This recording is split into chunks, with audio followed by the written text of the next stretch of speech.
nous retrouvons de nombreux traits de la tragédie du calvaire dans la terrible épreuve où Job fut plongé. La méchanceté relève la tête. Il est abreuvé d'ignominie et de douleur. Mais pour lui, l'épreuve suprême et la cause de l'angoisse terrible qui le tenaille, c'est le silence de Dieu.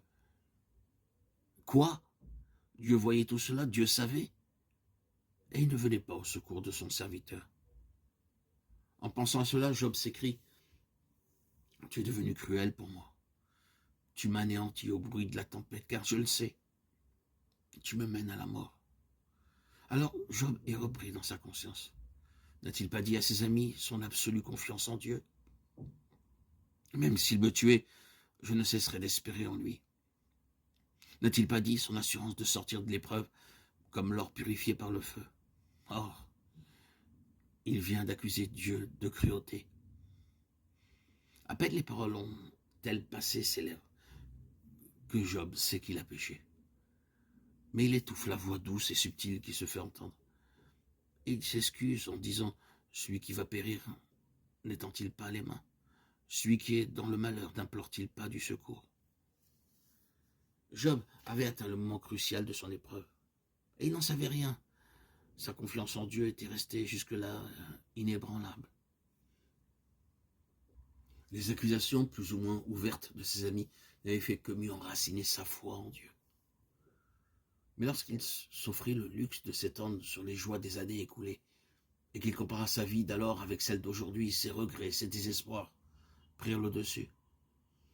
Et il s'oublia au point de formuler d'amers reproches à l'adresse de son tout-puissant ami.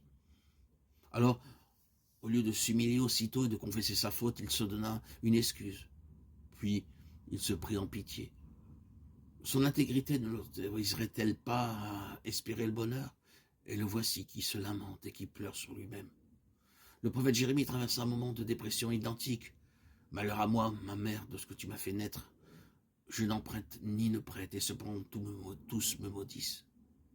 À cause de ta puissance, je me suis assis solitaire. Pourquoi ma souffrance est-elle continuelle? Serais-tu pour moi comme une source trompeuse, comme quelque chose qui vient à manquer? » Et Dieu répondit à son prophète, en danger de sombrer dans la tempête de l'épreuve, « Si tu retires ces paroles, je te répondrai, et tu pourras encore te tenir en ma présence. » Jérémie 15, 10 à 19.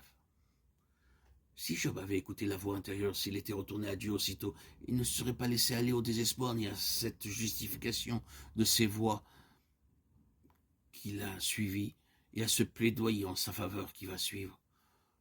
Ce qui fit penser aux amis de Job qu'après tout, il ne se trompait guère et que celui-ci se considérait comme juste devant Dieu. Maintenant, l'esprit de Job a été touché. Il a comme lâché l'encre intérieure et il enfonce sous la main de Dieu. L'esprit de l'homme le soutient dans la maladie, mais l'esprit abattu, qui le relèvera? Proverbe 18, 14.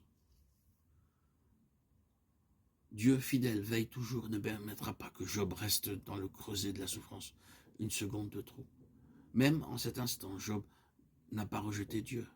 Sa volonté de lui rester fidèle demeure. Dans son angoisse, il s'est laissé aller à faire des reproches à Dieu. Mais il ne se sépare pas de lui. Il n'a pas refusé de se confier en lui.